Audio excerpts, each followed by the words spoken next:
Good afternoon, all the participants. A few have joined and a few are still joining.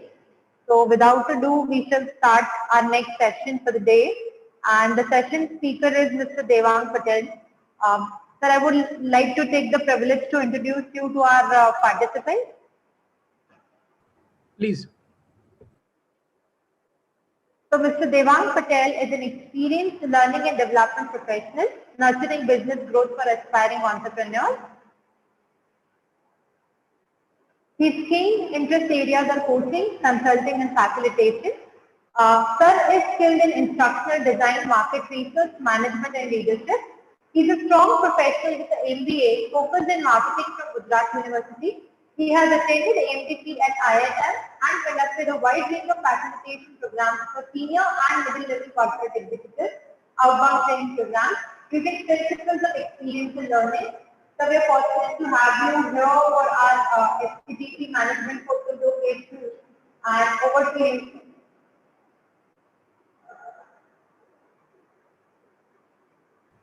Thank you. I have screen sharing rights. Yes.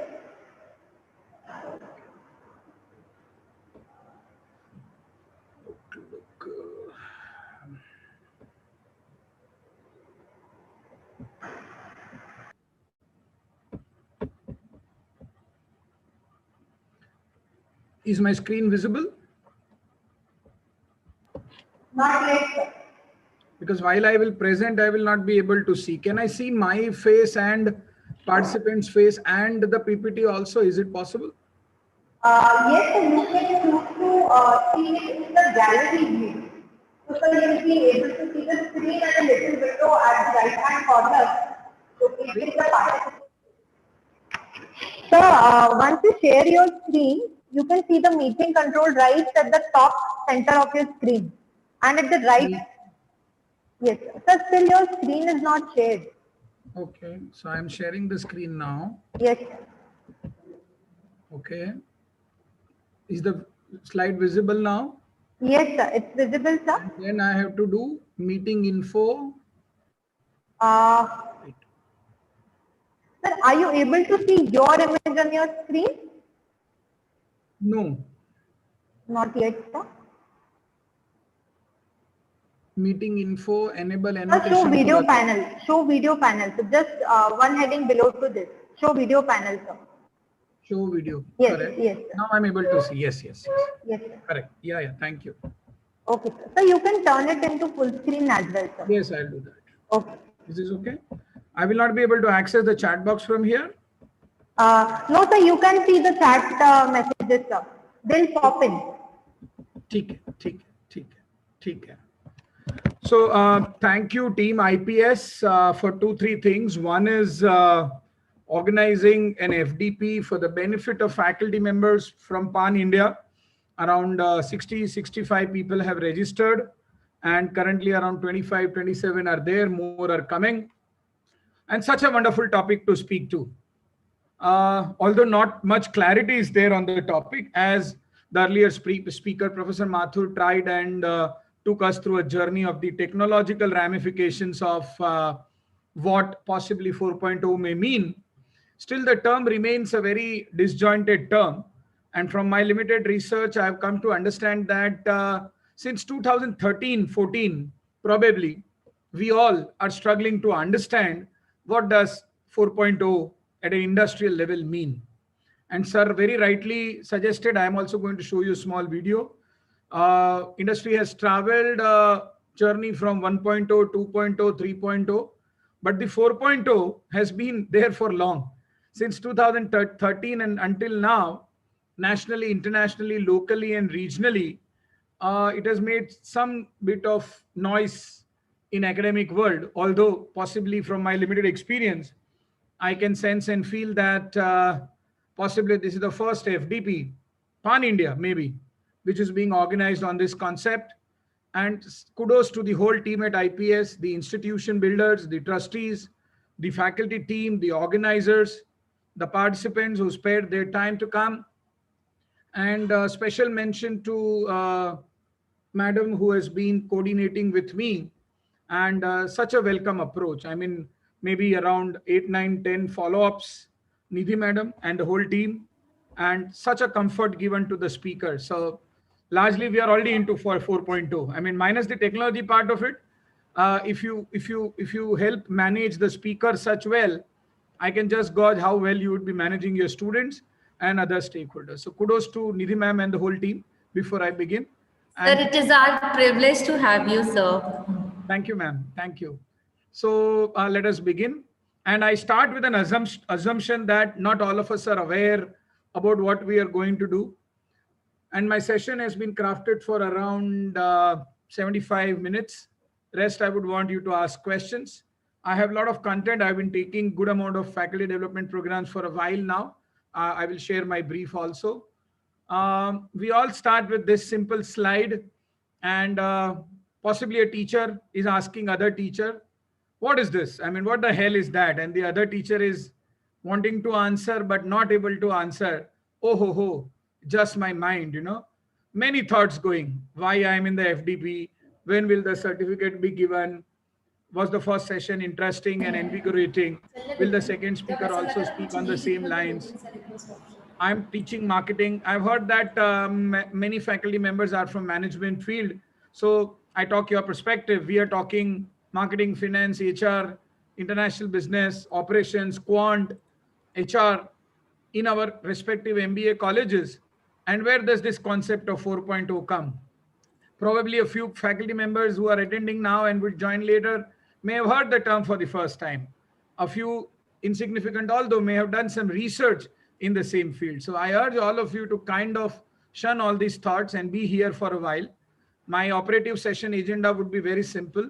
I would be taking you through a journey. And because I'm an experiential facilitator, I'm going to share my experiences with you. I may not share any theory gnan with you. One, because I don't have it. And second, I feel that it is not useful, at least in faculty parlance. The fundamental logic why we are here as faculty members is to travel a journey.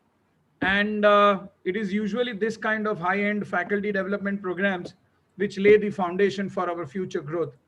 Some thought shared by some faculty member has a potential to change the way we see the world. We don't know largely, because while I urge you to remember the decision while you wanted to be a teacher, and I don't know how many, we are short of time, but I don't know how many of you, we'll discuss later in the question answer session, how many of us may have decided to become a teacher by choice while we were studying in our MBA colleges or in our MCOM institutions or our engineering institutions. I don't know, but very few must have chosen by choice to become a management faculty, and others may have done it by chance. And it is there where the decision to be a good faculty comes up to, between the chance and the choice. 1.0, 2.0, 3.0, 4.0, maybe just technological jargons dumped upon us by the Western world for us to understand. But when it becomes a reality, which it will become, the moot question which I'm going to ask to all of us, and therefore the journey to travel today in the next 75, 80 minutes, is that are we prepared in our journey to make the class relevant? Are we as management faculty members understanding the new terms which have been coming in the industry? Or are we struggling to work with our teaching loads or our subject uncovering and covering of syllabuses?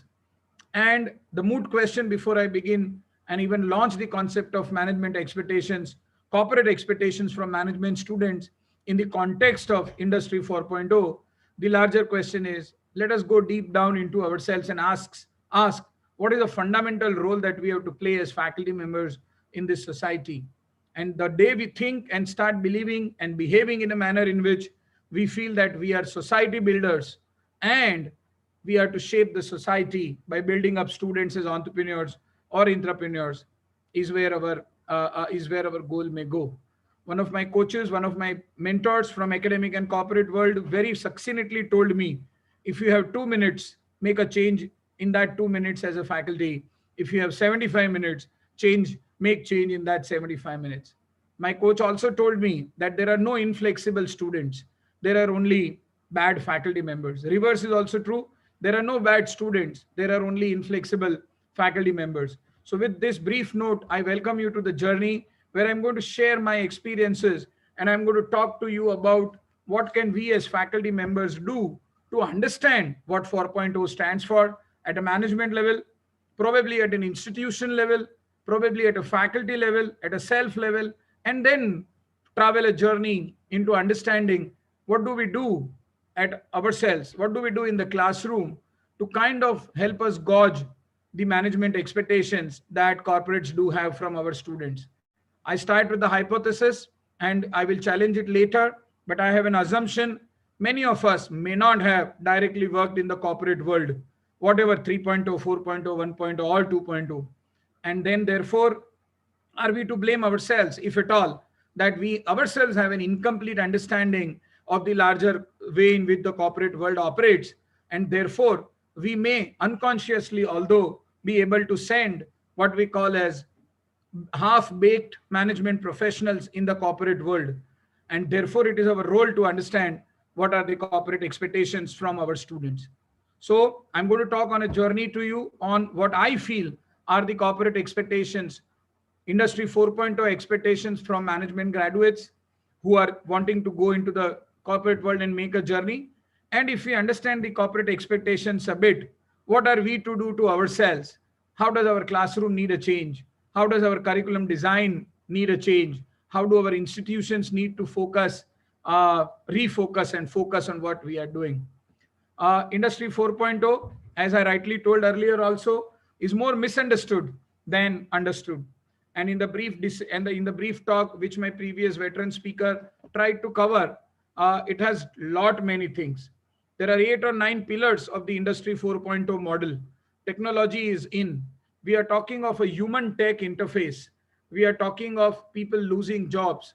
We are talking of drones doing delivery to the so Zomato or others. I mean, they're replacing human being. So here is a big context coming up, big contrast coming up.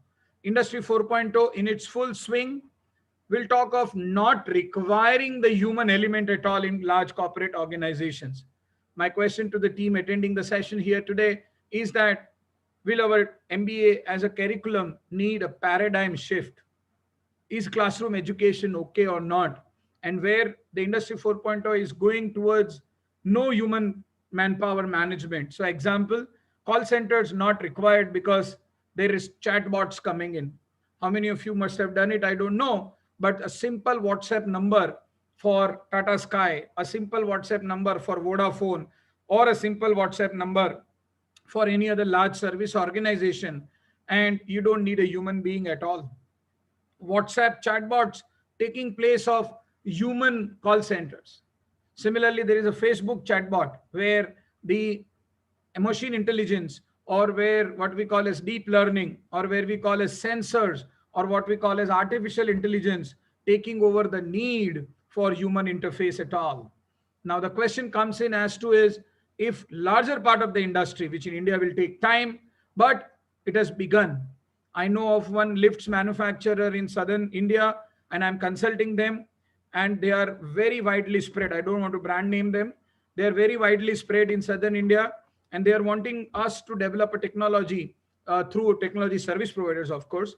Is can all the lifts be linked technologically?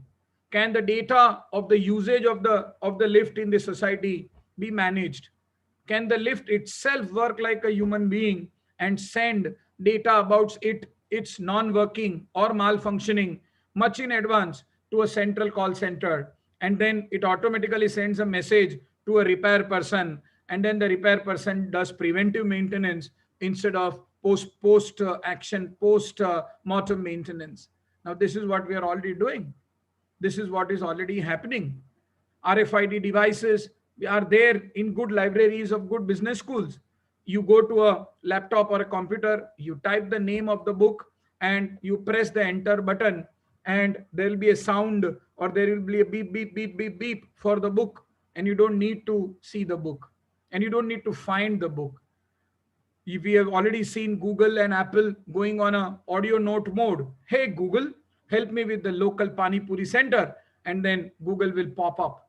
Now these are all elements of industry 4.0, where drones, technology, robots, possibly what we call as IoT, Internet of Things, possibly technology, apps, touch-based sensitivity, nutraceuticals, and machine learning, and artificial intelligence, and data science, and big data, and all of that is at least being followed very succinctly by large-scale corporates. I have a sense that the medium scale industry and the small scale industries have not yet done on the bandwagon. Maybe that is where still our usual corporate world is still surviving, and we are already preparing our students for that. But I have a big doubt over our the methods, over our curriculum, over our the way fashion in which we are doing things. The question is, because the term is misunderstood then understood, are we preparing our students for that? I would want you to see a small video. Tell me if the audio and etc is coming. Hold. Yeah. So this was by CNBC, and if the audio is not coming, I will have the subtitles done. It's a 4-minute video. Kindly please pay attention. The world was first introduced to the phrase. Are we able to listen the audio? Yes, sir, it's audible. Right. Thank you.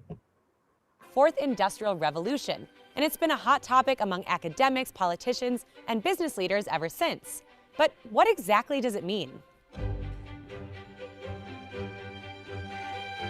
The term Fourth Industrial Revolution was coined by the founder of the World Economic Forum, a former professor named Klaus Schwab. Schwab wrote a book with that title to describe an era marked by a technological revolution that is blurring the lines between the physical, digital, and biological spheres. Let's break that down. Technologies like artificial intelligence, autonomous vehicles, or the Internet of Things are becoming ingrained in our day-to-day lives and even our bodies. Think of voice-activated virtual assistants, Face ID recognition, or healthcare sensors. Schwab first presented his vision of the Fourth Industrial Revolution at the World Economic Forum's annual meeting here in Davos in 2016.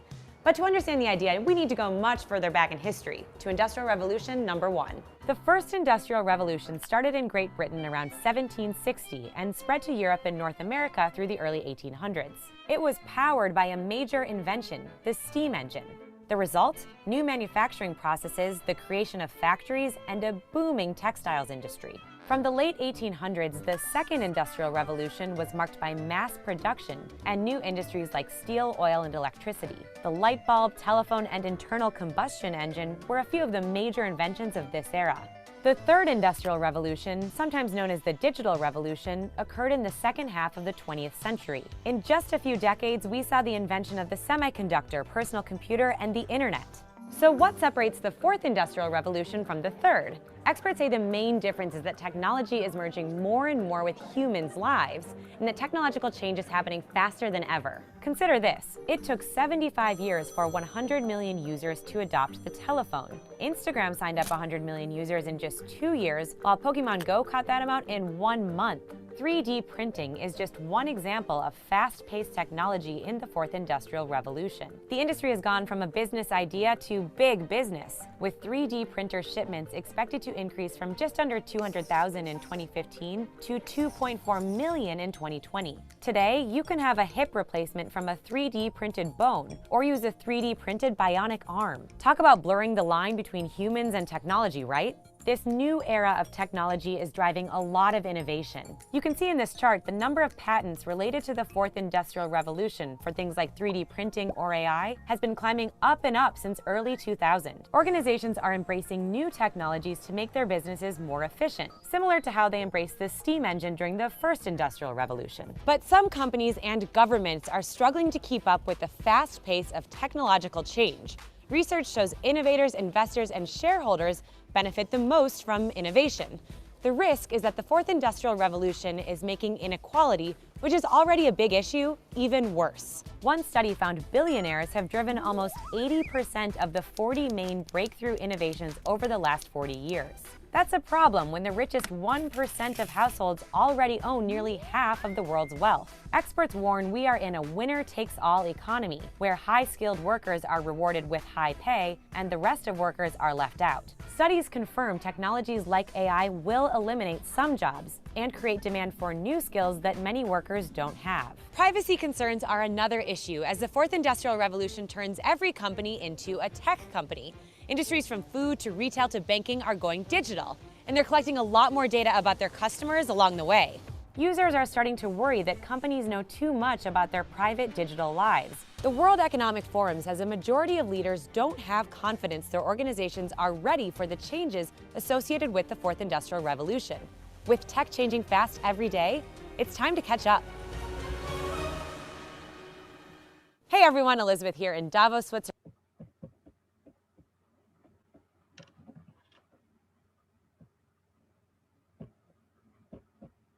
Yeah, I would want someone to speak on what they've understood from this. 1 minute, maybe. Have we understood what she's trying to tell? The question is for us to understand corporate expectations about our students from Industry 4.0. The first question is, shouldn't we as faculty members understand what is the meaning of the word 4.0? So from the small video and from the earlier lecture, I just want to take a sense of what we have understood. Some keywords, if someone would want to unmute and share. What do we feel we have understood? What does Industry 4.0 mean? Innovation. Yes, lot of it. Innovation. Very good. What else? Yes. What else? Your thoughts being converted into actions. Very good. So thoughts converted into technology and then into action. Very good. Speed. Speed. What else? Very good. What else? Big data. Artificial intelligence. Machine learning. Machines operating on their own. What else? Very good. Any other thing? Yeah, thank you. Data analytics. So one is huge data. So we are wanting to develop a future where machines will talk to machines and then they will generate data on themselves and then they will talk to the customer also. So huge data. What else? Very good. What else? More use of clouds. Very good. So if there is data, then there will be data storage. Okay, so cloud. Cloud computing. Cloud computing, therefore, very good. What else? What else? Very good. What else? Data science.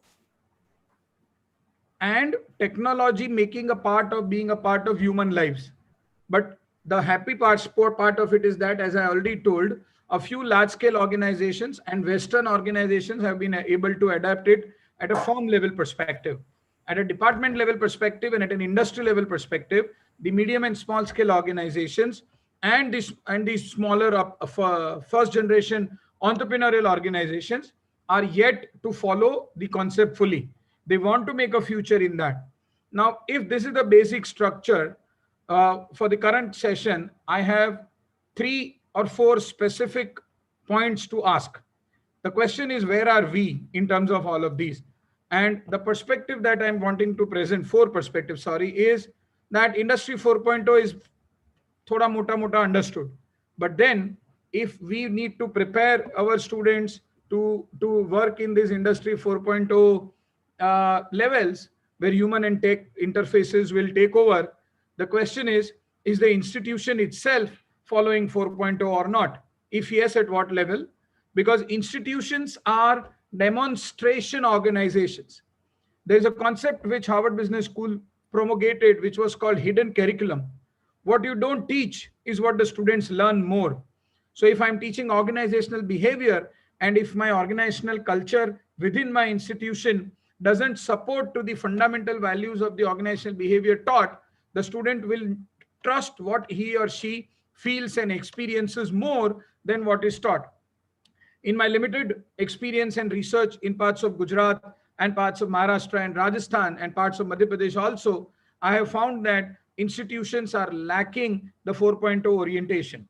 One, at a budget level, maybe. Second, at an orientation level.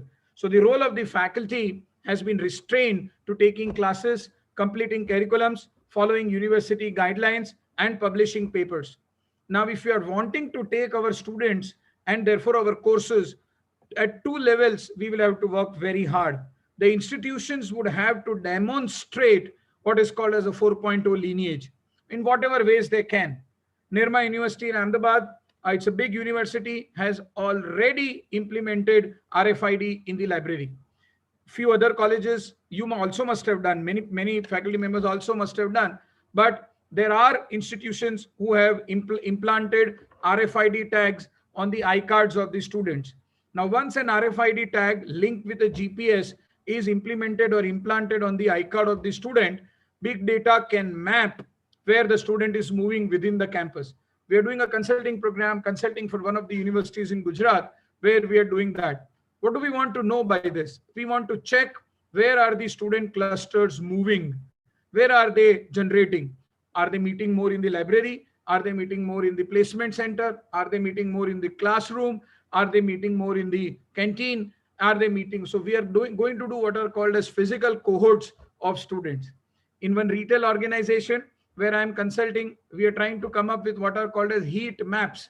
We will implant what are called as IoT sensors, and the sensor will check who is coming in the store, male, female, old age person, children, employee, this, that. We will map the dresses, we will map the walking style, and we will see where the customer is standing more, what products is he touching.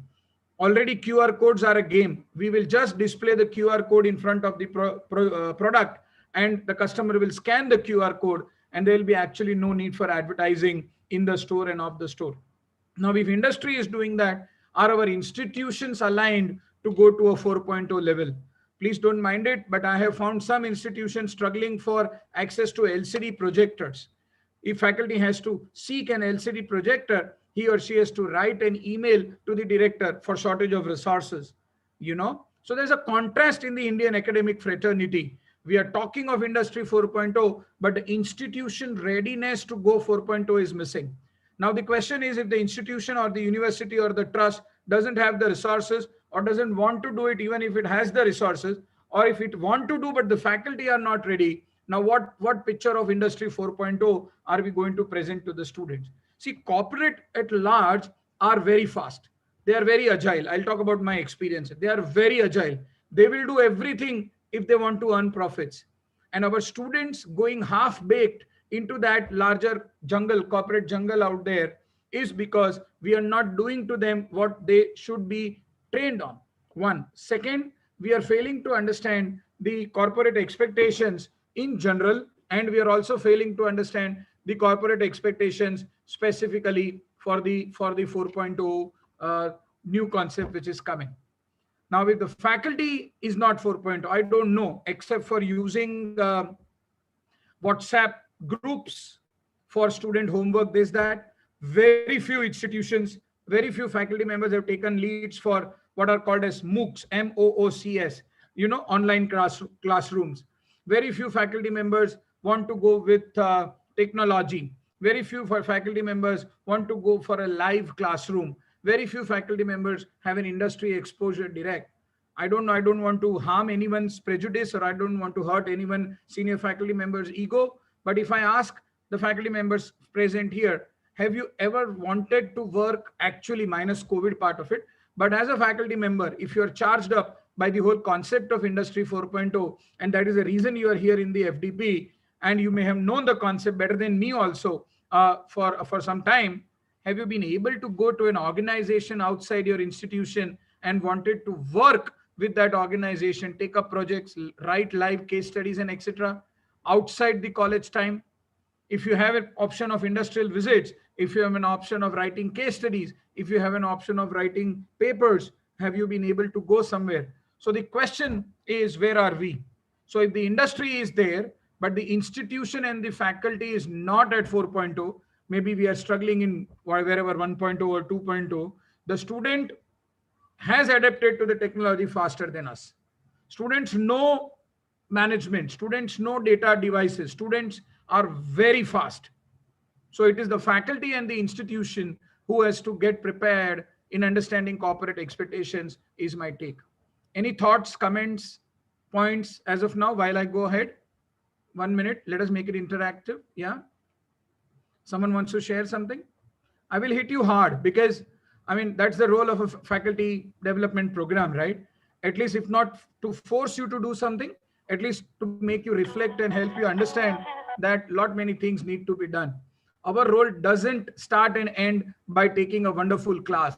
Our role doesn't start and end by generating the power equation and covering the syllabus by the way it has to be covered. Our role starts by building a society of students who are aligned and prepared to reach the 4.0 status. That's what. Any comments now? Suggestions, perspective, reflection? True, sir. True, I agree. As faculty, we are not that much aware, or we are not equipped well. Yes. So which might affect our students as well. Yes. Yeah, true. What, ma'am, you're telling you're not equipped. In what sense, ma'am? Why are you feeling ill-equipped? I'm not saying I am equipped. I say on a broader perspective, most of the faculty, we don't want to go for a change. We don't want to adapt something out of our comfort zone. We take time, and unless and until time pushes us to change, we don't wish to change. Very good. Thank you, ma'am. Any other comments? Thank you, ma'am. Any other comments? So it all depends on the faculty, his interest and how he wants to transform students. Yes. And whether the resources are there or not available or not, if at all, he has this zeal and passion to transform his students and, discuss something new and case studies, take annual reports, take newspaper article, and then connect what is happening. And he's taking them into it. He can do it, and he can request the management. I don't think, sometimes even if management is, stopping, the faculty has to go one step forward always and, try to give the live experience to the students. And he should take the first step. And by doing that, maybe the management would understand, yes, this is what is needed for the students. So I totally agree with you that there is some lacuna there, and from some minor flaws are there.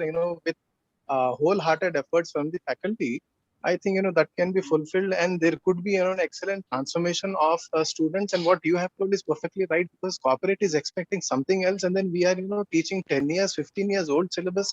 Same textbook, same authors, no new case studies, nothing we are connecting, same old pattern of question papers with the university kind of education, somebody writes and then he forgets and then he's passed and he's getting 70% and 80%. The whole system have to, transform, wherein we need to have MCQs and more case studies, and correction should be at a different level, because for earning also faculties do correction and invigilation, we have so many flaws. And the whole university system itself, I like you are, constantly saying that I might be hurting someone, but this is the fact and bitter truth.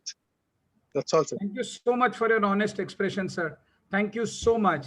And sir, I would like to continue. Yes, ma'am. Yeah. So the thing is, I agree to whatever sir just spoke, but then there is one part wherein the faculty, are not aware of what is happening outside.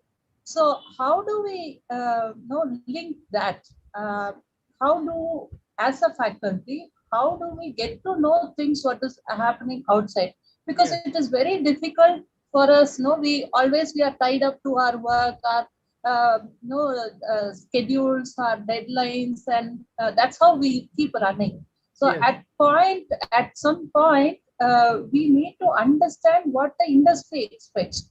But how do we go about finding that, or how do we equip ourselves? It's my Sir, if I question. can answer, sir, if you permit. Madam, like, every profession, whether it is, the teaching or advocates or doctors, we have to, upgrade ourselves. Like a doctor, we need to understand what is the new drug, new methods of surgeries and equipment, and what are the new things. An advocate also understands what is the new case laws. Like tax practitioner, he should understand what is this year's budget, what is, Finance Act is saying, how the things have changed, how these labyrinths have changed. So we should also read constantly newspapers and then journals and articles which are written. Harvard Business Review is an excellent magazine for business. And there are so many others, things which are available resources. Yes, sir. But sometimes it so happens that, few institutes do not subscribe to those things. And that's where faculty would not have access to the best quality of material. And they save money, and they'll just check, just for the name of, for the sake of purchasing, they will purchase, and to show AICT or some regulatory, they will have some things. But in reality, there would be no content. But if at all you look at international and the universities, you have plethora of data online and access. And even if you do not have, you can subscribe to McKinsey. Every week you will get newsletter. And we also have Walmart, Wall Street journals, weekly review is there. They will send, few cases connecting with the every article of every subject, almost, operations management, strategic management, international business. You will get details free of cost, even if the institute Sir, is not I interrupt, subscribed. sir. Yes, sir. Sir, thank you so much for your perspective, sir. So that is where I am coming from. If I, as a faculty, want to fulfill corporate expectations for them to recruit my students, I need to grow. Correct?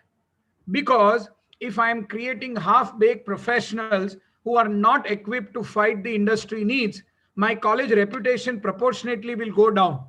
I will face a strength problem, and therefore my employment will be an issue.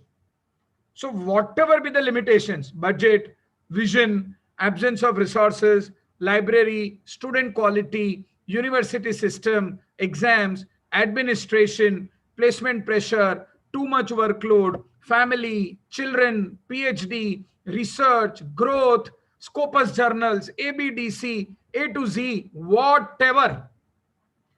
This is the real beginning of the session today. If I, as a faculty, decide to understand and map up to the expectations which the industry has for my students, 4.0 or non 4.0, the game begins now. It is me as a faculty who is in charge of my class. I have seen no university, I have seen no trust, I have seen no college where seniors come and tell you what you have to teach. It is your ball game. They may restrict you to number of classes. They may restrict you in terms of salary. They may put pressure for administration. They may put pressure for you to stay more time. They may not increase your salary to what you deserve. They may overfollow regulatory guidelines and make the regulatory guidelines itself a armor in their skull to kill you. Fine. But my class is my class is my class. Now, if I don't impact at that level, so we'll not go into that debate, that's a different ball game. But today's session is how can I list and be able to understand within this 4.0 structure where technology will take over. How can I, as a faculty, understand and learn what are the expectations? So this is just a brief flow of the session. I'm sorry, we have just begun. We are running a bit late, but I'll cover it up. So I'm going to share about my corporate experiences. I'm also going to share about my way of how a 4.0 corporate functions, and therefore what are the expectations which they may have from our students, and then leave it to you to understand how much expectations are we fulfilling, how much expectations we are not fulfilling. And for all those corporate realities which hit hard, which similar to what hit now, questions are welcome. Now, I will just glance through it. This I already talked about it at a very fundamental level. The college and the faculty has to present a pseudo picture of the larger corporate world to the student for about industry 0.0. The real question is, which we already discussed, do we as faculty members understand and relate to the concept of 4.0? I would have taken a poll or I would have done a chat session, but I understand all of us, nearly all of us, have a very limited preview of the concept of 4.0. The first step which we are going to do today after the FDP or while we find time is to do some Google search, is to go out and meet a few industry experts and help ourselves understand what does this concept of 4.0 mean and align our syllabuses according to that. The picture of the larger corporate world in the student's mind is based on our experiences as faculty members. Let's reflect for a while. How do we do? What do we do? How do we run our usual class? And in doing whatever we are doing, what are we really doing? As sir rightly mentioned, curriculum's not changing, but can I change my presentation? Have I been able to update? I don't even change sometimes as a faculty what PPT has been given to me by my publisher. Forget everything else. What is the image or the frame of a corporate which I'm creating in my students' mind? Currently, my sense is I as a faculty and we all as faculty members, we are creating a half or a pseudo image. We learn from movies, from cases, from senior faculty members, from attending FDPs, and from case studies. I don't know which images are we creating. Are we creating 4.0 images or are we creating non 4.0 images? The question comes as to the fact that if I want to understand and manage and deliver on expectations which the corporate world has for my students to meet up to their expectations, I need to fundamentally change as a faculty. Where am I seeking my experiences from? My classroom has to be full with experiences and not with theory. The more I experience myself, the more I'll be able to share those experiences to you. I have taken umpteen number of FDPs. I'll talk about my profile. I worked in a corporate. I started as a junior assistant professor in a tier 4 college in Gujarat, and I have grown. I have grown and I share experiences. My classes are usually respected both by faculty members and by students because I don't talk theory. I talk experiences. And how I can talk about experiences? Because my own pool of my own experiences is big. The question is, am I able to relate and share my experiences in the right context at the right time? And the reality which we present in the class is far, far from different. We teach Google and Facebook, fine, no problem in teaching Google and Facebook, but the person who is going to get employed will be employed in a local firm, local solar generation firm or whatever, be it 4.0 or 3.0 or 0.0, whatever, 10.0. The question is, are we meeting and matching up to the expectation that our students have from us and the corporates that have from us? We are the bridge between the corporate and the students. And at least at a 4.0 level, we may not understand the expectations. And that is the reason the session has been added in this PPT. And therefore, I begin the session by asking you a question. What are we doing, which we should do, which we should not do? And what are we not doing, which we are doing? I mean, so at least at a classroom level, there are many aspects, but at least at a classroom level. My suggestion for all of us to meet expectations of 4.0 corporates, our only role, I already told about this, our only role is to share experiences. And if we want to share experiences, our only role is to generate experiences for our own self. I'll give you a very simple example. While I was teaching entrepreneurship way back, maybe 5-7 years back, and I wanted to prepare my students for 4.0, where the corporates now want students to be intrapreneurs, neither a full paid entrepreneur nor a full paid employee. So entrepreneurship is coming as a new field. And I wanted my students to learn on entrepreneurship. Now, what did I do? I was not an entrepreneur then. Every year, I taught this subject for 6 years. Every year, while I was to teach the subject, I would start a small business of my own. I would ask a question to myself, is there any business which I can start, which doesn't want more capital, which is not risky, where I can start with my current level of expertise? And I demonstrated my own entrepreneurial experiences in the class. That is where I prepare my students for 4.0. If I am myself not using MOOC classrooms, how can I demonstrate the experience to the class? How can I present an image about the 4.0 industry to my students if I myself has not been experiencing? I gave them assignment. I told them, go to the registrar of company office, meet the person, prepare an articles of association, prepare a memorandum of association, start a business on your own. I got entrepreneurs to speak. So I divided the whole course into 6 levels: idea generation, idea screening, evaluation, this, that, other. And at every stage, I shared my own experience. I got an external person to speak, and I also got students' experience woven in the class. Theory was an output of my experience. I did not teach theory at all.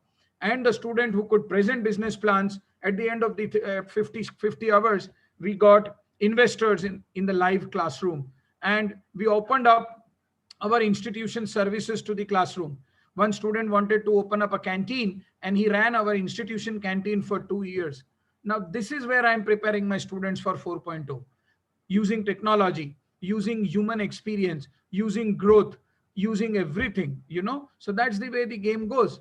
If you are not sharing your experience with the students, they are not going to grow at all. And for you to share your experience, you need to collect experience. Now, in your limited setup, how can you collect experience? That's the larger question.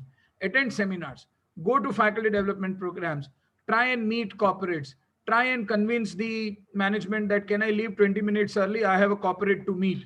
Write case studies, write research papers, grow in your limited spheres, keep on learning, try to be a part of groups, go out and take part in discussions, be members to CII, be members to FICCI, be members to other organizations such as TI on individual level. Forget the institution. You are an institution. That's the goal. if you want to prepare your students for, so usual, this is fine, we can skip that.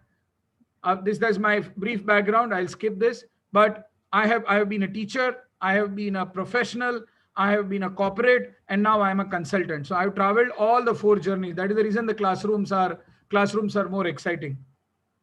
Why do I feel that I'm fit to speak on Industry 4.0? I've been consulting 4.0, and some expectations which the corporate have are as follows: that they want students to be able to document perfectly. I demonstrated my ability and my habit of documentation to the students early on. Every experience which I had, I developed as a building block for a solid future. I always had a 360-degree view for all actions and thoughts. The day I went into the class to meet up the corporate expectation, because corporates in 4.0 do not like the students who vomit theory. Sorry, a fresh entry level management graduate, junior executive or senior executive in marketing, talking to his boss and telling, sir, can we do 5 forces analysis for strategy? Nothing wrong. The model is not wrong. But then he will be able to do strategy 5-10 years down the line. Currently, he has to understand the impact of the strategy on his role. Currently, he has to do a sale. Currently, he has to do a business modeling. Now, if faculty in the class wear horns of their theory frameworks and only teach their own pet theories of learning, I don't think we'll be able to match the expectations of the corporate. The corporate nowadays, specifically in 4.0, expects our management students to adapt to their cultures at rocket speed. We should have specific courses, I feel, on cultural diversity in corporates. I worked with a corporate for around now 9-10 years. They are a 6,000 crore market cap corporate in Gujarat. And if you see the diversity, if you see the agility, if you see the speed at which they are working, amazing. We faculty members, with due respect, are very slow. If a corporate comes and asks us, kindly please send the CVs of the students, we will tell, oh, it will take 5-6 days for us to send the CV. He wants the CV in 2 hours. He's always on an emergency. 4.0 organizations which are dumped with data, which are powerful, which are agile, who have to take decisions in the here and the now, they will not wait for your time. And if we as faculty members within our respective institutions, we demonstrate slowness, lethargy, non-speed because of our processes or because of our habit or because of our bosses or because of our institutions or because of the way the overall culture works, I'm sorry, we are never ever going to meet expectations of the corporates. Our corporates, and largely Indian corporates, fairly few who have adopted the 4.0 bandwagon, they want our students to be technologically smart. The question is, are we making them use those technologies in class? If a student uses WhatsApp for a live demonstration in class, I don't know whether we are allowing or not. If a student wants to use a YouTube video in a presentation, I don't know whether we are allowing or not. I don't know whether we are having courses on blogging. I don't know whether we are having courses on high-end digital marketing. I don't know whether we are having courses on drone technology. I don't know whether we are allowing students to mix credits. Let him study technology. Let him study ethnography. Let him study culture. Let him study social sciences. Let him study maybe liberal arts. And if university structure doesn't permit, fine, let him invite. Let us collaborate as faculty members and let us run courses outside the university. We did it. In our institution, which I was heading, we launched a concept of audit courses. Now, every university, every institution has a limit to which the number of courses which a student can join, maybe 7 or 8. But what if the student wants to learn more? In a typical university system, if the student comes and tell, I want to study this extra subject, the faculty or the administrator is going to tell him, get out, your 8 subjects are done. I don't know why we are doing that. One is there are an equal amount of students who don't want to learn, but here is a group of students who wants to learn some new subjects. Can't we make some adjustment somewhere? Can't he be allowed to attend a class in his free time and learn something more if it doesn't disturb the class? Can't we take some special effort, go to the other faculty member and tell, sir, madam, he will sit in a corner, he will write notes, he will not disturb your classes. Kindly allow. Can't we write to our principal and take approval in the interest of the student. Here is an industry 4.0 student. Here is a student which I am nurturing. Here is a student whom I'm mentoring. Here is a student who wants to learn more. Here is a student whose 8 subjects are done. Can you help, please? No, no, no. Our structures doesn't permit. Ye, wo. Okay, allow him for 10 sessions. Can we begin there? That's the question. For what we are not able to prepare our students for, they will face lot of issues once they go out in the corporate. The question is, are we taking responsibility, or our role is only till the fact of covering the syllabus, completing the syllabus, conducting a repeat exam, picking up questions from here and there, writing those questions, checking the papers, giving marks, and then telling the student bye-bye. My role is done. Where faculty members I have seen, forget 4.0, do not even take responsibility for placements. In our institution, we had a system where every year, every faculty member in rotation compulsory would have to do the placement activity. Go out, talk to the corporate. We would decrease his subject load. Go out, talk to the corporate, bring them in the campus, understand their 4.0 needs, talk to what they are doing. Are we preparing our students in the right format? And we had student committees. And why were we able to do that? Because we committed 100% placement in writing to the student. So all of these 360-degree view for actions and our thoughts. Subjects, for what subjects are not allowed in the university, I don't know. Can you start some YouTube channel? Do we have a demonstration given to the corporate that we are actually preparing the students for you? Maybe in the industry 3.0, maybe industry 4.0. Here is a time where we have to list expectations that the corporate may have. 2-3 types of expectation. One is a behavioral set of expectations, and second is the technical set of expectations. We need to prepare and understand our students for both set of expectations. Let me give you some twist. Let me just go through the journey, and I'm going to make a big point after this. So I want you to think, and usually digital education becomes boring also. So let us use 1-2 minutes for this. So the question is there. You have to tell me why are the numbers arranged in this manner. And I'm very clear, number 4 and number 9 is missing. Can someone tell me the answer? Think for 1 minute. I'll also take a small break, half a minute. So the question is, you have to tell me, and all of you have to participate, not in the chat box, but at least you have to kind of speak. Here is a sequence of numbers. Is it like either they can be put in ascending order or descending order mathematically? They are not in the ascending order, sir. 5 is here. Good attempt. No, what I'm saying that mathematically either they can be put in ascending order or descending order. No, so you have to tell me why the numbers have been arranged in this manner. You don't have to justify the sequence. You have to tell me why they have been arranged in this manner, sir. Thank you for your effort. Let us think. For those from engineering, mathematics, please don't apply any mathematics. I'm giving you a hint. There is nothing mathematics here.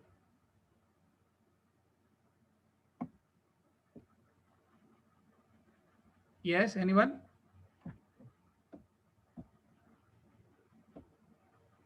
No one?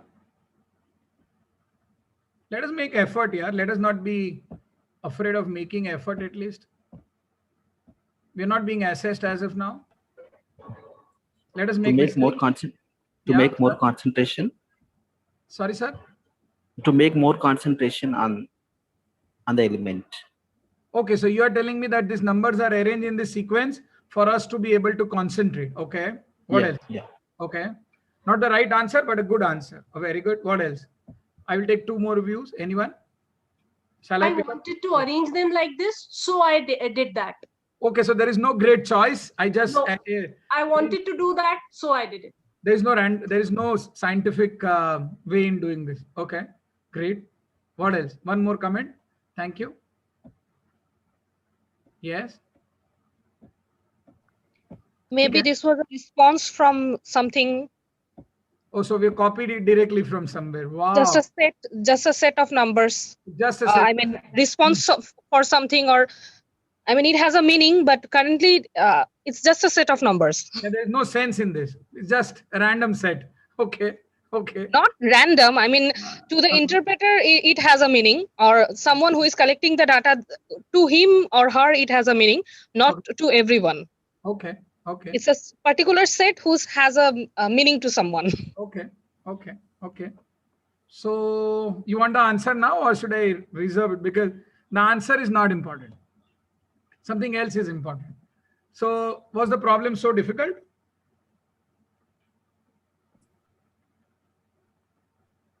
What was our approach to the problem? We took it as a challenge and we saw only what we wanted to see. And either we succeeded or we failed. I don't know what we did. There were no parameters of success, but let me give you some answers. So these digits are in the ascending order of the alphabets. EIGHT 8, ELE 11, EF, F, F, something of that sort. ऐसा है. OPQRST, T, something of that sort. So the first letter of the number, the alphabet is important. EIGHT 8, ELE 11, F15, 5, 14, FOPQRS, something of that sort. Whatever.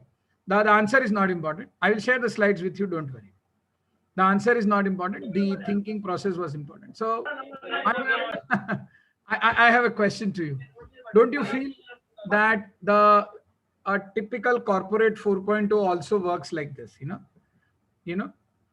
Is it actually radically different from a non 4.0 corporate? I don't think so. But so what happens is, so let us relate this exercise to a typical 4.0 corporate, and it will help you understand. So a typical 4.0 corporate, and I'm coming from experience, they have tendency to make easy things look difficult, So they simplify processes for the customer, but they complicate processes for the employee. For those who have seen the movie Steve Jobs, you will understand how Apple was built up by Steve Jobs. Or for those who have seen the movie called Founder, you will understand how the founder made things difficult for the employee, but made things easy for the customer. One more thing is, क्योंकि आपका manager भी कभी junior executive था. So how do corporate managers behave is they follow the model called क्योंकि सास भी कभी बहू थी. What does this mean is, I will treat my junior, incoming junior, in a manner in which I was treated by my boss. Forget me being 4.0 or 0.0. And therefore, what appears simple is not that simple. Our applying or our students applying logical rational methods which they have been taught to solve corporate issues actually won't work at all.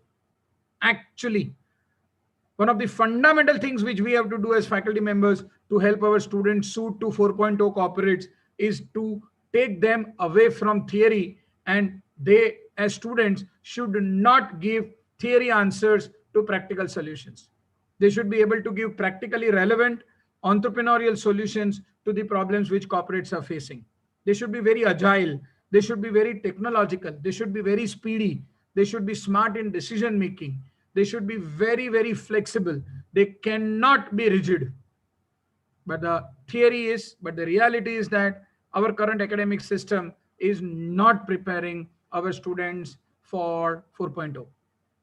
I don't know the whole syllabus. With due respect, any faculty members teaching soft skills, please don't mind. But larger 4.0 organizations, there is no dress code. I mean, that doesn't mean you to come without clothes, but you can wear shorts and pants and t-shirts and everything. And I don't know where the soft skills course will go. I don't know. We don't want our students to write emails with jargons, TTYL, talk to you later, FYI, for your information, FYU, for your update, and etc. But in the larger 4.0 tech world, they use jargons and short forms. So the whole communication syllabus, possibly if our sole aim is to prepare our students for 4.0, will change. The whole communication syllabus will change. But the apathy is, we are preparing our students for both, for a mix of 4.0 and non 4.0 corporate. So part of the syllabuses may need a change. Part of it may still sustain. We are not preparing our students for flexi hours. Nearly all 4.0 organizations work for flexi hours, work from home. I don't know how many of our business schools or management institutions have a course on managing work-life balance at home. All faculty members who are now working from home would have understood that managing work and managing home is not easy. Not easy. And large part of our students in 4.0 organizations will work from home. Have we taught how to manage home dynamics and how to manage office dynamics together? Have we taught them that they need to have a separate workspace, that they need to maintain decorum, that they need to be technologically agile, that they need to be physically agile? I don't know how many business schools teach yoga, meditation, and even posture, ergonomics in their syllabuses, because that will be required for 4.0 corporates.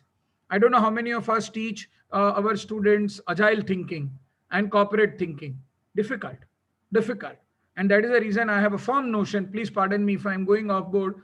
I'm suggesting that we are half baking our students. We are sending half baked professionals to the larger 4.0 corporate world. And they are very agile. They're very smart. They're very fast. So what are they checking in your students, in our students? They are checking whether is the person learning constantly, like a machine. So if the organization, which is a 4.0 organization, if they have followed agile technologies and machine learning, and if machines can learn, the corporate definitely is going to ask a question: does the child learn? Is the child or is the student being taught thinking about thinking, not thinking per se, but are we teaching our students how to think, thinking about thinking? Because that is what corporates will love. Hierarchies would go down. A young student who is a potential will be picked up to be made a group CEO, maybe. See OYO, how OYO has grown. So I don't know, are we preparing our students for bigger corporate roles? Are we teaching them emotional intelligence? Very few business schools have specific courses on emotional intelligence.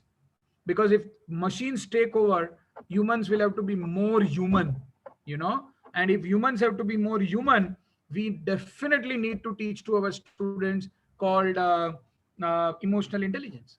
Are we teaching our students working in multiple groups?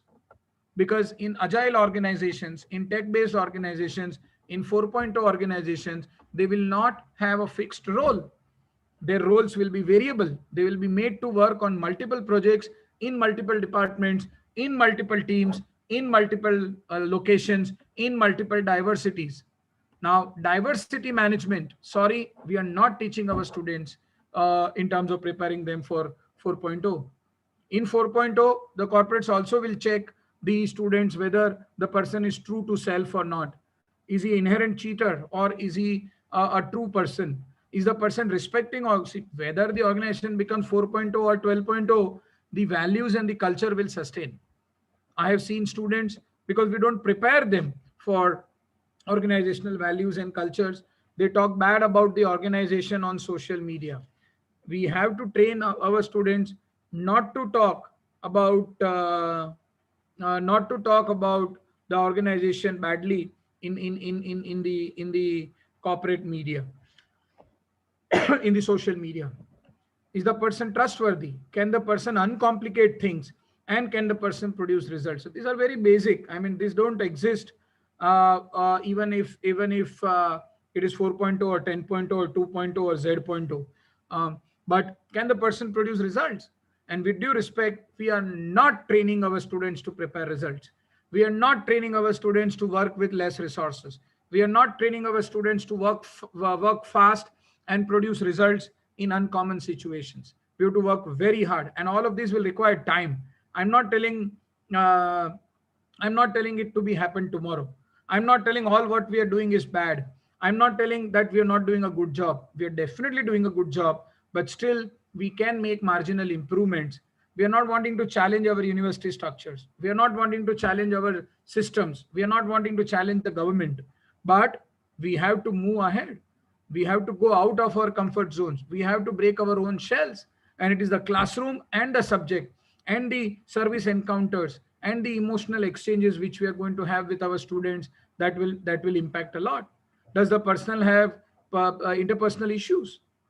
Is the student being prepared for taking stress? Is the student being able to take a larger role? Is a career planning being done? Are we offering technology management courses? That is the question which I am asking.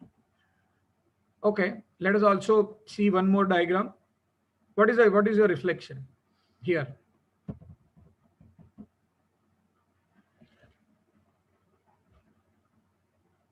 Yeah, please share. What is that you see here?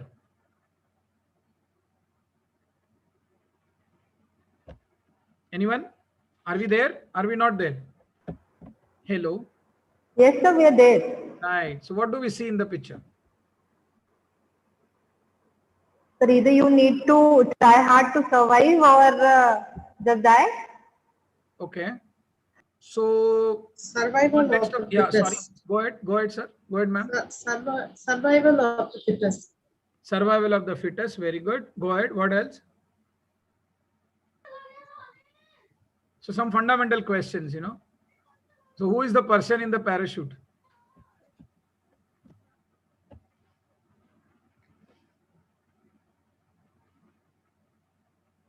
And who is the alligator? Yeah. So do you feel the person falling in the parachute is our student? Yes, Poor sir. person?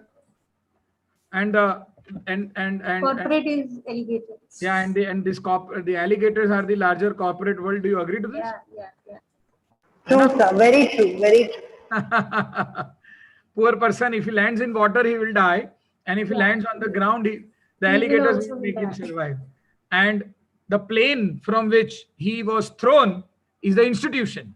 And the person who kicked him on his back was the faculty. Yeah? 4.2. Do you agree to this? So what are the choices? Are there any? Yeah? What should we do? One is, before sending him in the corporate battle, let's help him to fight this battle. And these are not going to change. We have to make our student more powerful. So I will skip some portion which I had some more games. I'll just skip this. Okay. Okay. Let me very quickly share my experiences of a 4.0 corporate. I worked with a leading pharmaceutical company in Gujarat called Claris Life Sciences. Established in 2008, they reached the status of around 800 crores in. So established in 2000, they reached a status of around 800 crores in 2008, and later in 2019 they offered themselves for sale to a company called Baxter at 4,600 crores. So they financially rebooted themselves 5 times in around 14 years. In the meanwhile, they also sold. Sorry. Yeah. Someone's mic is on. Can you mute, please? Thank you. Yeah. Thank you. It happens sometimes. It's okay. So they reached around 800 crores in 2008, and then they were sold to Baxter at 4,600 crores. And in 2010, in 2014, they took around 900 crores from Otsuka Pharmaceuticals. So it's a classic 4.0 organization: ERP, drones, app, work systems, heat mapping, this digital eye sensors for recording, and everything what you can imagine, everything based on technology, everything. I had an opportunity to work with them for around 6 years because our business school was floated by them. And I came to understand that, yes, it was a corporate jungle out there. So what did they demonstrate? They demonstrated a war mindset. This is what 4.0 organizations will do. They don't have time. They want to do everything fast. And we have to prepare students not for a tabletop secure job, but we have to prepare our students for a war mindset. Similar to what a soldier or an army veteran or a general would end up doing, we need to present our students to prepare for a war mindset. Because my experience of the corporate was, if I go home today 7 o'clock, 8 o'clock, and if I come tomorrow morning 9:30, between evening 8 o'clock and morning 9, 12 hours, maybe 12, 13 variables have changed. That is the speed at which they operate. The usual work time was from between 9:30 to 9:30. 12 hours was the normal work time. And always, not only this corporate, but usual 4.0 organizations, they have a tendency to understaff themselves. And they understaff because they want their people to kind of work hard. Uh, Perfection to the core, documentation. We were given anchorships, fluid departmentation work, a lot of people work, and the whole organization was managed by HR. A very smart organization, very smart. They entered into the education space, and in the education space, there was executive learning, university was planned, vocational courses, preschools and schools, and we were a part of their vision. So I was heading up institution called Excelon Institute, where we gave a 2-year full-time non-university, non-AICT, non-UGC PGP program with guaranteed placement and 100% corporate exposure. So we wanted our students to become young Turks. Now, this is where we did a massive survey.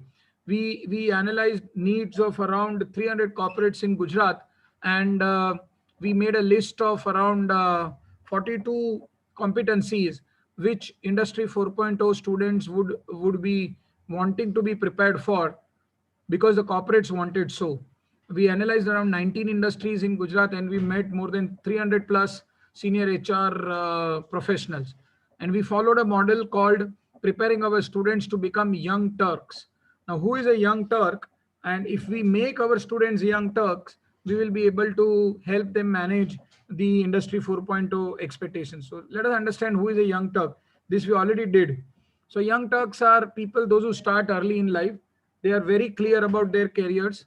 They want to make a big mark in the whole industry. They want to take responsibility. They are not limited by the resources. They have big aspirations, and they come from tier 2 and tier 3 cities, and they are influenced by the Teslas and the Ambanis of the real world. And the question is that we did it in Ahmedabad, and there's a humble urge for all of us also to try and understand expectations of 4.0 organizations and prepare our students as kind of young Turks. With MBA colleges, we have around 18 months, maybe 14 months to prepare our students, and a bunch of around 35 subjects which are laid down by the universities. So within that, we have to make them young Turks. We have to make them entrepreneurs. We have to make them employees with entrepreneurial potential. We have to make them idea givers. We have to make them problem solvers rather than problem creators. We have to make them agile. We have to make them do multiple roles in the given organization, similar to what young Turks do. These young Turks also have gathered experience of the real business world. They're very fast in learning, and they're very agile, and they grow faster. And armed with education and experience, they've created world-class enterprises. So this is what was expected. So we conducted, last part of my session, as I told, we conducted a survey for around 16, 17 industries of Gujarat, and around 300 plus GM HR and DGM HR in the companies in which the corporates were present, and the firms which were largely into 4.0.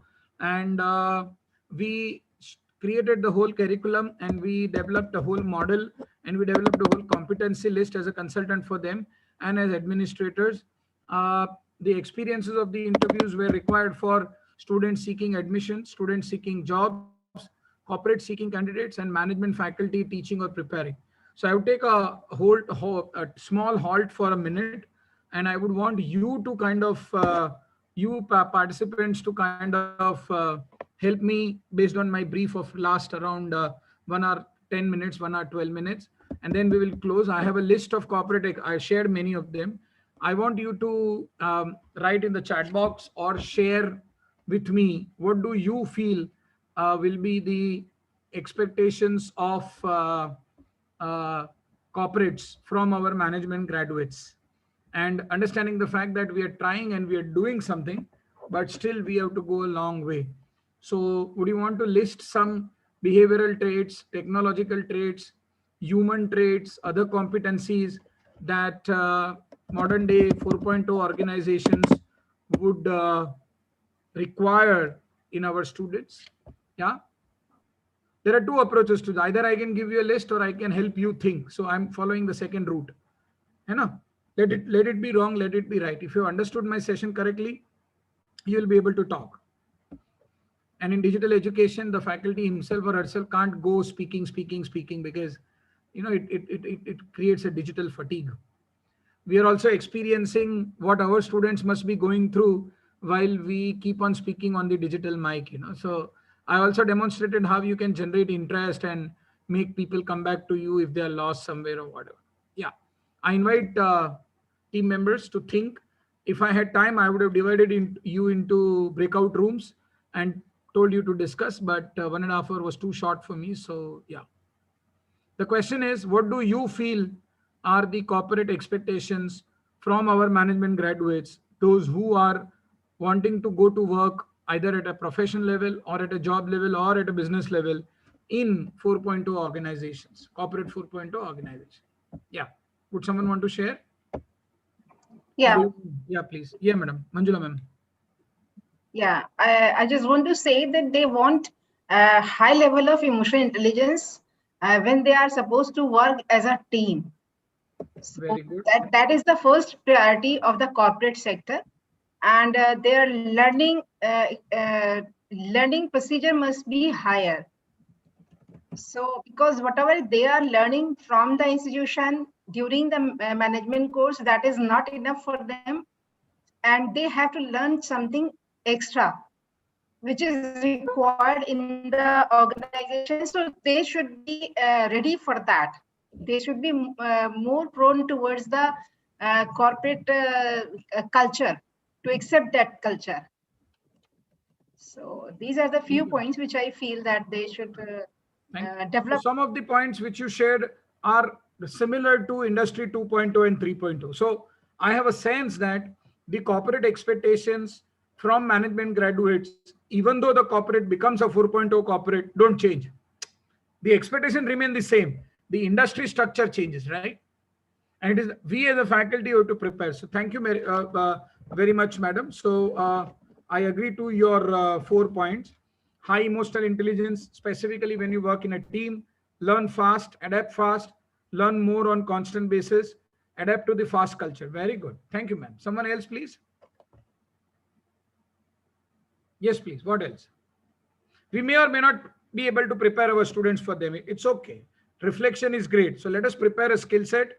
Then let us map our syllabuses to that. And let us try and do on-class and off-class activities, which will help our students get prepared for that. That is the game which I'm going to play. Yeah. Anyone else, please? Should I point out someone or there will be voluntary support? 40 participants on board, around 43. Yeah.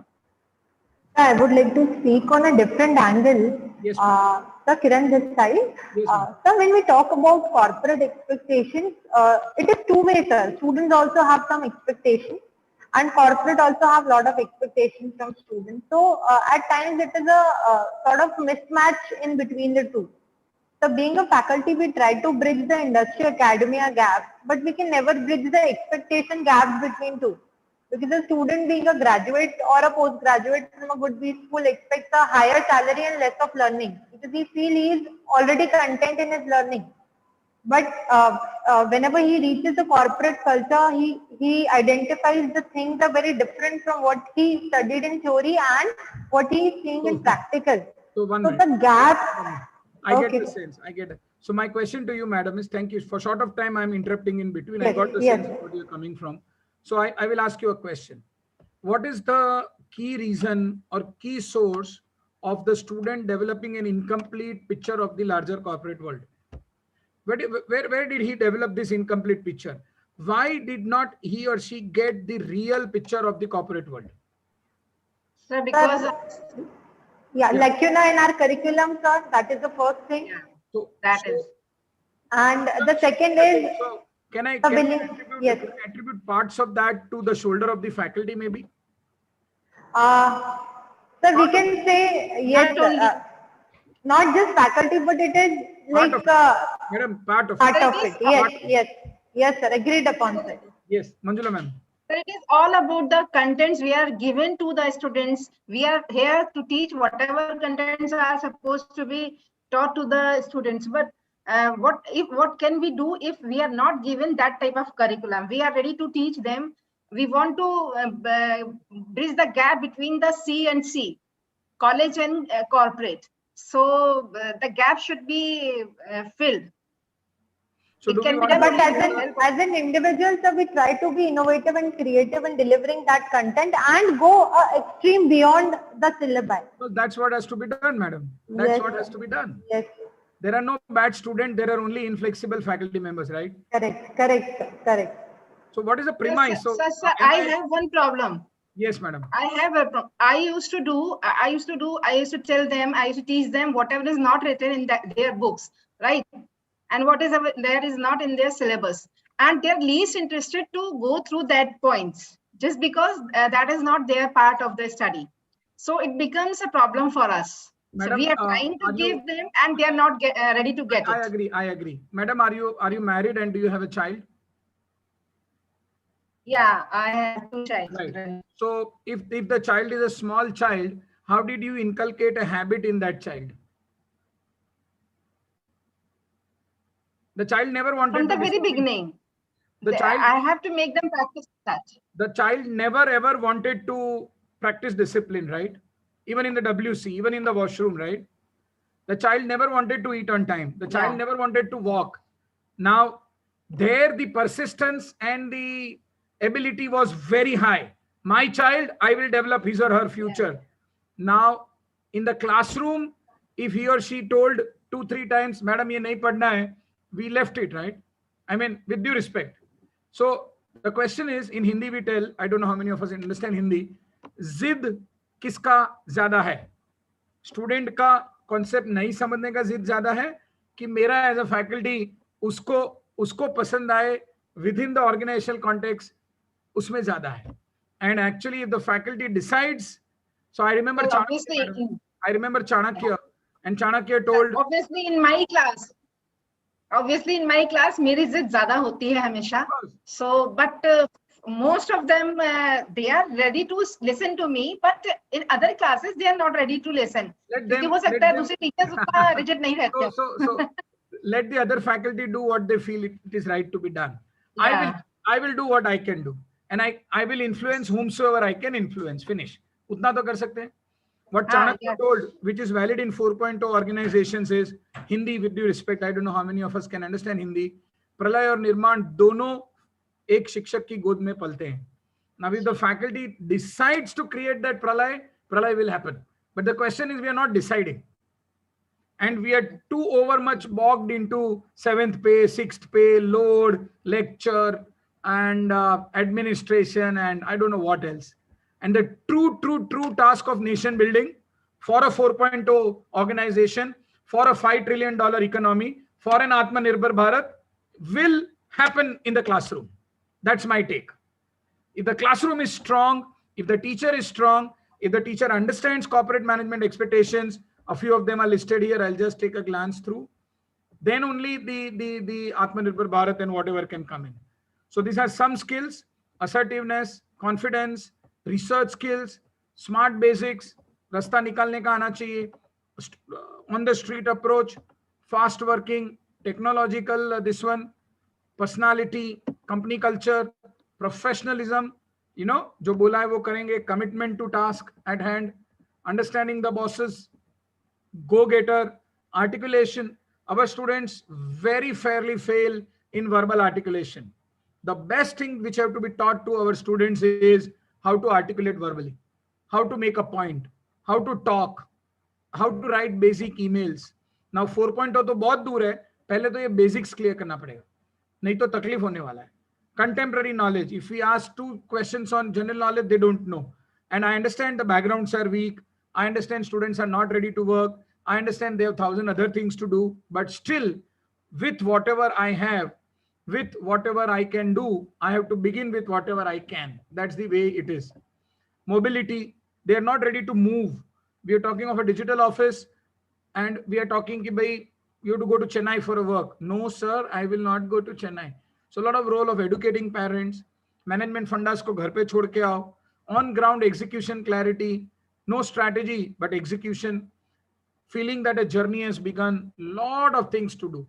No battle of if and buts, being a smart networker, being a learner on the job, knowledge of all corporate jargons, short forms, writing good emails, being tech savvy, being a part of multiple teams to work for, and therefore these actions. We have to prepare a set of actions for our students, for those who will join jobs, for those who are to do businesses, for those who are to do for further studies, and we also have to teach and prepare for all those who are thinking and waiting to do. Mind well, being a faculty is a tough role, the least paid job in the economy, but the best role because we are nation builders. I have done my role by taking possibly a good class for what you understood something.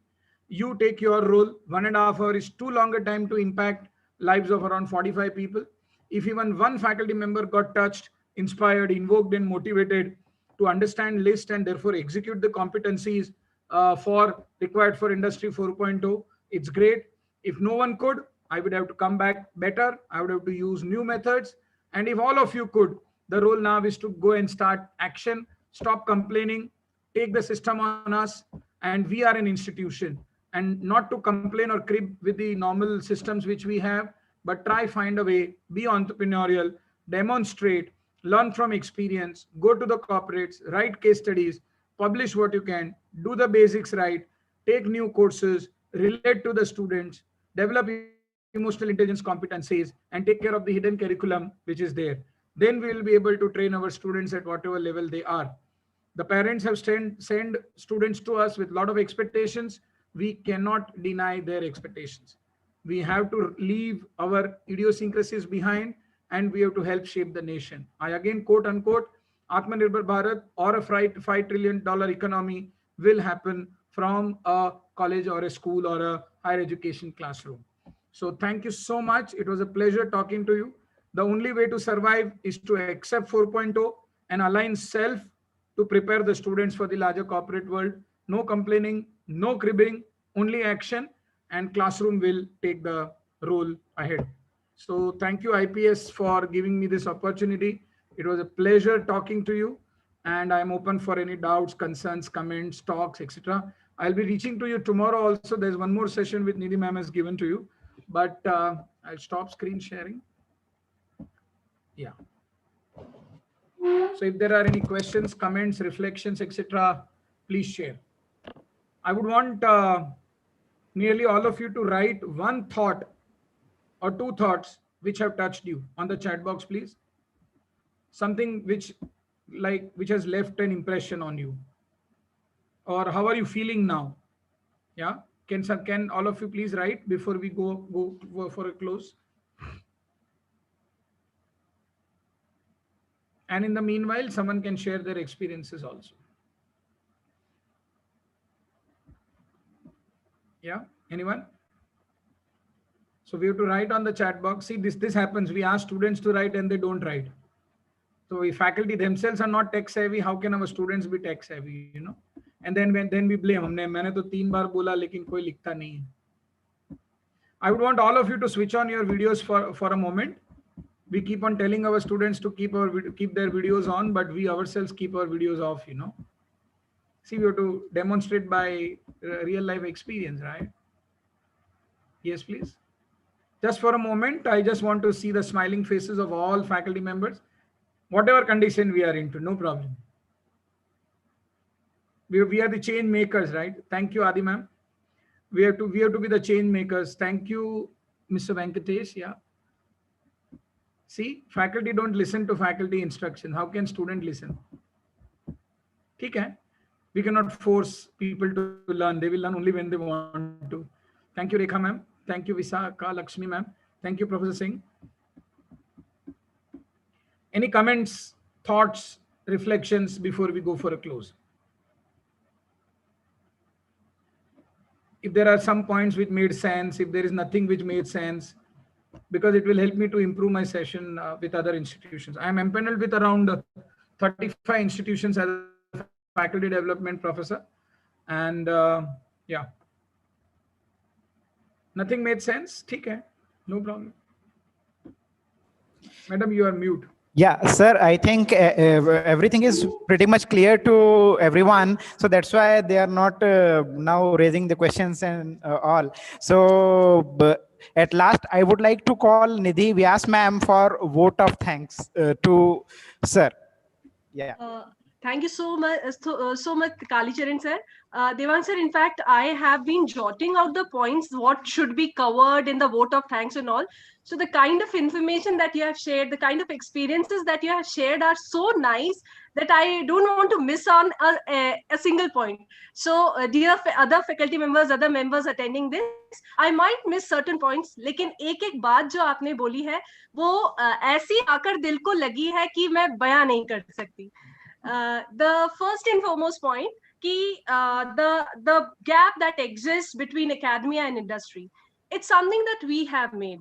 We need to break it on our own, and we have the capability to do that.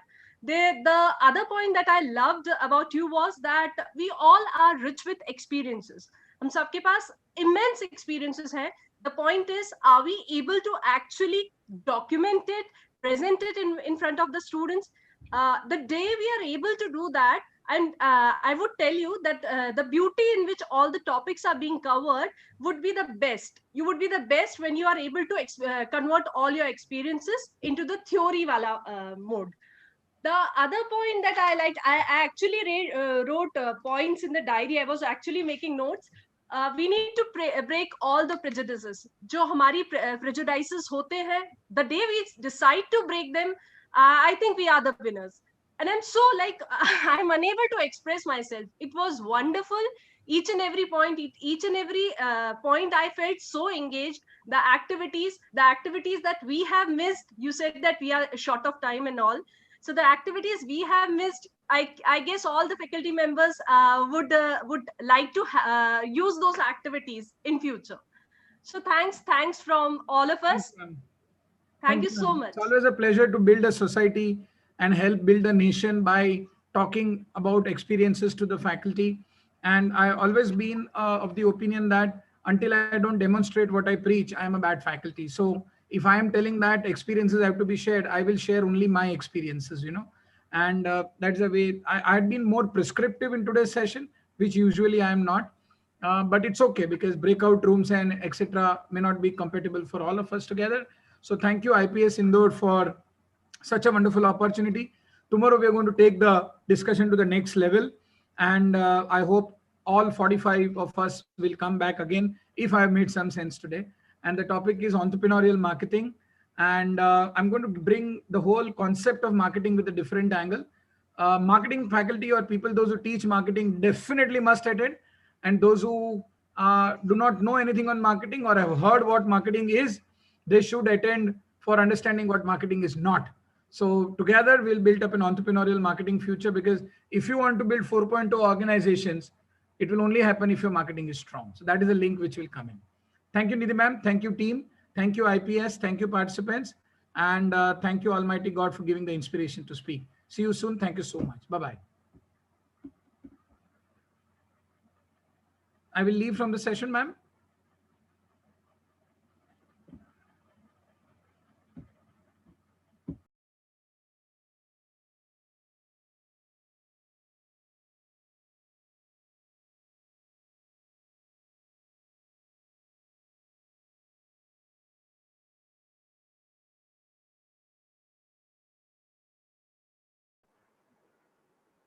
Are we connected, sir?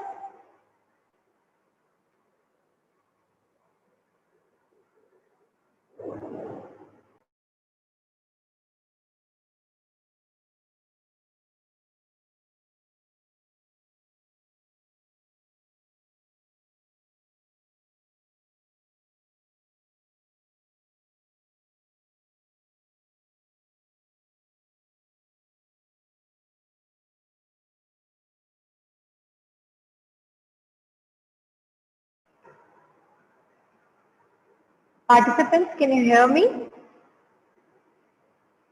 Yes, we can hear you. Okay, so there was a technical glitch. So I think Devang sir has been disconnected. We will resume our next session, that is session 3, post lunch. For now, we have 1 hour break for lunch, and sharp at 2:30 we will resume back this session and this meeting with the same ID and password. Meanwhile, we have also sent the feedback link in the chat window. Please fill that feedback link and it is open for next 30 minutes only. This feedback link will also mark your attendance for the session. So please be proactive in filling this particular feedback form. And we will resume the next session by Dr. Vivek Singh Kushwaha sir at 2:30 am.